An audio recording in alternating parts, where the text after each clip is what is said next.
Alors que la fin de l'année 2024 est marquée par la fin du régime de Bachar el-Assad en Syrie, on peut se demander quelle est la position de la Turquie lors de ces événements. C'est pour cela que dans cette vidéo, on vous propose de découvrir la relation complexe entre la Turquie et la Syrie, mais aussi de comprendre l'influence de la Turquie dans la région et les enjeux qu'elle a en Syrie. Prêt? Alors c'est parti!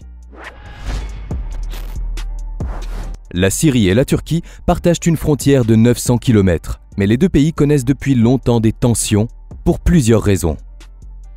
Il y a d'abord la question du Sancak d'Alexandrette, une région annexée par la Turquie en 1939 et qui a toujours été revendiquée par la Syrie.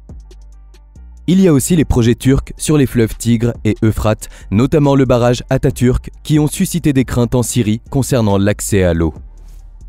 Pendant la guerre froide, la Turquie était alignée avec l'Occident et membre de l'OTAN, tandis que la Syrie était proche de l'Union soviétique. Cette divergence idéologique renforça la méfiance entre les deux pays. Mais l'apogée des tensions a lieu dans les années 80 et 90, quand la Syrie a soutenu le PKK, le Parti des travailleurs du Kurdistan, un groupe armé kurde en guerre contre l'État turc. Le principal point de friction entre la Turquie et les Kurdes est l'objectif de l'indépendance du Kurdistan, qui est rejeté par la Turquie. Ankara considère les Kurdes comme une menace pour son intégrité territoriale et sa sécurité nationale. Le pays considérait donc la position de la Syrie comme une menace directe. Surtout que la Turquie a accusé Damas d'abriter le leader du PKK, Abdullah Öcalan. En 1998, sous la pression turque, la Syrie l'a expulsé, marquant un tournant dans leurs relations.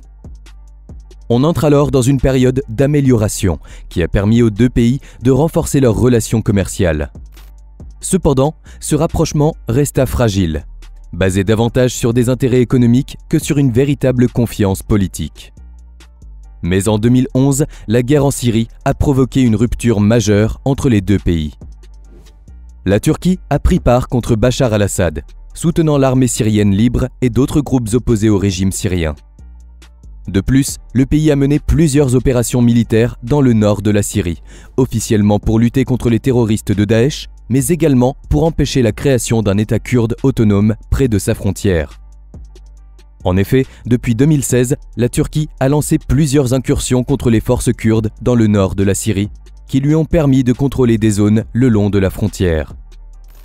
L'objectif est d'éloigner les mouvements armés kurdes, dont les unités de protection du peuple, alias YPG, alliés des Occidentaux dans la lutte contre les djihadistes de l'État islamique. La Turquie considère les YPG comme un prolongement du PKK, classé terroriste par Ankara, les États-Unis et l'Union européenne. La Turquie contrôle donc certaines régions du nord de la Syrie, ce qui est perçu par Damas comme une occupation illégale. Mais le président turc, Recep Tayyip Erdogan, soutien des rebelles, a tendu la main à partir de 2022 à Bachar el-Assad alors qu'il le qualifiait jusque-là d'assassin. Il s'est même dit prêt à l'inviter, mais Assad a conditionné cette rencontre au retrait des forces turques de Syrie. Ankara espérait par cette réconciliation faciliter le retour d'une partie des quelques 3 millions de réfugiés syriens toujours sur son sol, dont la présence est devenue un enjeu politique fort. Cependant, la rencontre n'a jamais eu lieu. À ce moment-là, la Syrie est grossièrement divisée en 3 zones. La première représente les 2 tiers du territoire. Elle est contrôlée par le régime de Bachar el-Assad, soutenu par la Russie et l'Iran. Les forces démocratiques syriennes, dominées par les Kurdes, occupent environ un quart de la Syrie au nord-est. Une 3e zone, plus petite, dans le nord et le nord-ouest, dans la région d'Idlib, est entre les mains de divers groupes soutenus pour la plupart par la Turquie, dont le Hayat Tahrir al-Sham alias HTS. Le 29 novembre 2024, à Alep, différents groupes rebelles, dont le HTS, ont pris le contrôle de près de la moitié de la ville.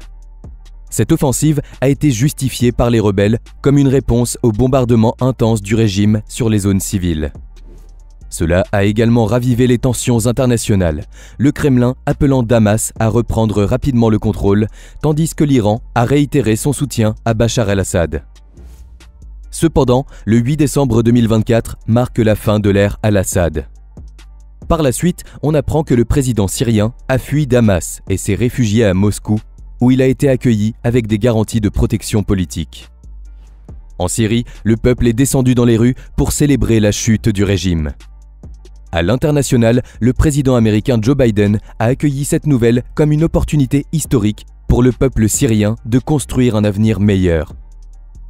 Mais a également averti que cette période était marquée par des risques et des incertitudes.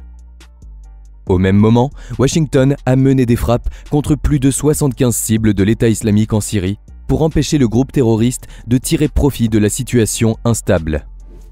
Des frappes aériennes israéliennes ont également été entendues à Damas.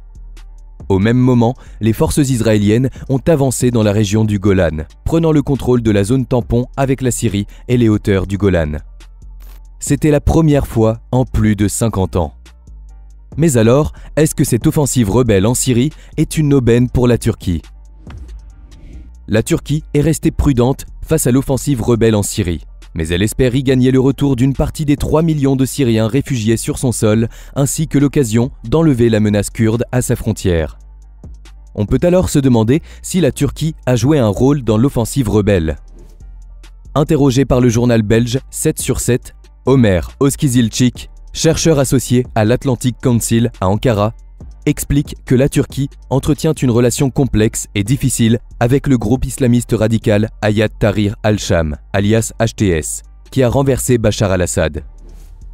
Il explique que l'offensive était prévue 7 semaines plus tôt, mais que la Turquie a empêché les rebelles d'avancer. De plus, la Russie, alliée de Damas, a lourdement bombardé leur position pour sauver le gouvernement syrien.